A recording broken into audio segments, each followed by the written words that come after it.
दोस्तों, आपका स्वागत है। मैं हूं आपके साथ राशिद ज़हीर। आरएसएस के अतुलनीय आंदोलनकारियों को अभी 2-4 रोज़ पहले औरंगाबाद में, जिसका नाम बदल दिया गया है, वहां उस आंदोलनकारियों को आतंकवादी, देशद्रोही, इस टाइप की बातें वो कह रहे थे। संविधान के ख़िलाफ़ लोग, देशद्रोही लोग। लेकिन उसी महाराष्ट्र में आज मोहन भागवत ने जैन जी से चर्चा की है, बात की है। तो समझ में नहीं आता है कि आरएसएस दरअसल किस बात की कुंठा में है और किस बात की लड़ाई लड़ रहा है। दूसरी बात, बीजेपी की लड़ाई और आरएसएस की लड़ाई दोनों की जुदा जुदा नज़र क्यों आ रही है। जैन जी को लुभाने के लिए आरएसएस आगे आ गया है। 2000 बच्चों को इकट्ठा करके मोहन भागवत बातचीत कर रहे हैं और उन्हीं का एक सरकार्यवाह आंदोलनकारियों को देशद्रोही बता रहा है।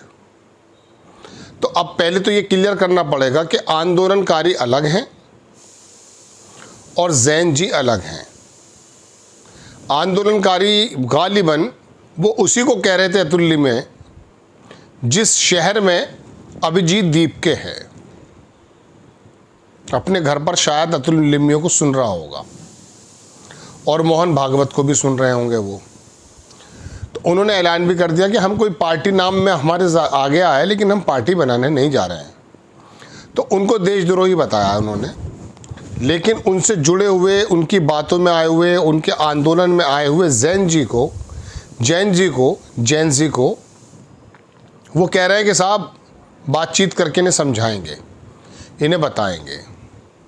अभिजीत दीपके को आतंकवादी क्यों कह रहे हैं या उसके सीजेपी को देशद्रोही क्यों कह रहे हैं? कौन सा देशद्रोह किया इन्होंने? एक देशद्रोह तो मैं आपके सामने रखता हूँ। अभिजीत दीपके दलित जाति से आते हैं, एससी हैं, और एक एससी ने अमेरिका से किसी के भी इशारे पर, खुद के इशारे पर या खुद किसी अपने दूसरे अमित शाह के इशारे पर या बीजेपी के इशारे पर या केजरीवाल के इशारे पर, किसी के भी, एक ऐसा माहौल तैयार कर दिया कि दिल्ली में आंदोलन को चलाने वाला तो है दलित, लेकिन जयकारे लगाने वाले हैं स्वर्ण लगाने वाले हैं जयकारे, अपर क्लास। मुस्लिम भी कुछ हो सकते हैं, कुछ ईसाई भी हो सकते हैं, कुछ सिख भी हो सकते हैं, सब। इस मद्देनज़र अतुल लिम्बिया ने शायद उनको देशद्रोही कह दिया।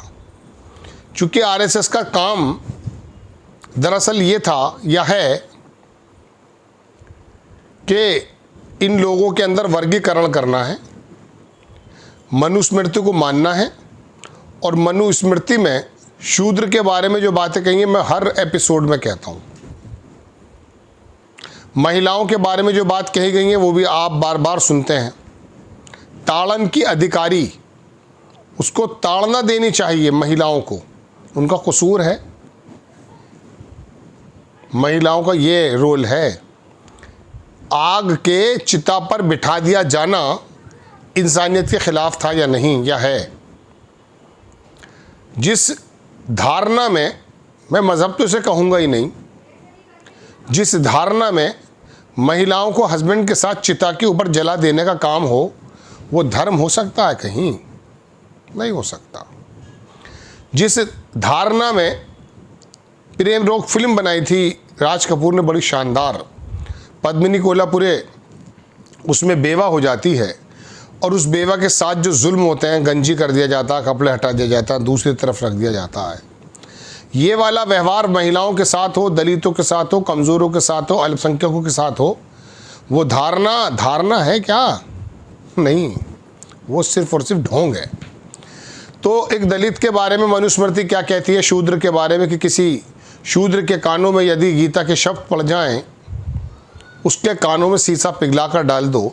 ऐसी मनुस्मृति को सिर पर रखने वाला आरएसएस, संविधान के बामुकाबले उससे खड़ा करने वाला आरएसएस, उस आदमी को देशद्रोही कहेगा नहीं कहेगा कि है तो दलित, आंदोलन चलाया दलित ने और इकट्ठा कर दिया स्वर्ण को। अपर क्लास को, सारे लोगों को इकट्ठा कर दिया, सारी मेहनतें ख़राब कर दी। हम लगे हुए थे 100 बरस से वर्गीकरण करने में, हम लगे हुए थे 80-20 करने में, हम लगे हुए थे 85-15 करने में। ये कौन शिल्पकार है जो आया और आकर के हिंदू, मुस्लिम, सिख, ईसाई, अपर क्लास, ओबीसी, शूद्र सबको इकट्ठा करके चला गया? Can't tolerate this type of peoples, they are thinking, they can't tolerate, and definitely they will remove those people from that particular line which bound each other. जो जोड़ती है ना उसको तो दूर करना है, ये काम जोड़ने का है ही नहीं।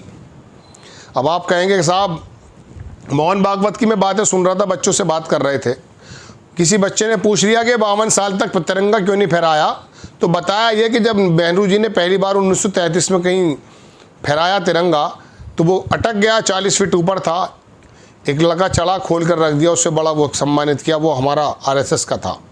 हमने मान लिया आपकी बात, लेकिन वो सावरकर जिनकी भर्ती करा रहा था अंग्रेज़ों की सेना में, वो भी आरएसएस के ही थे क्या? पता तो करके बताओ। दूसरी बात, इस सवाल का जवाब क्या हुआ?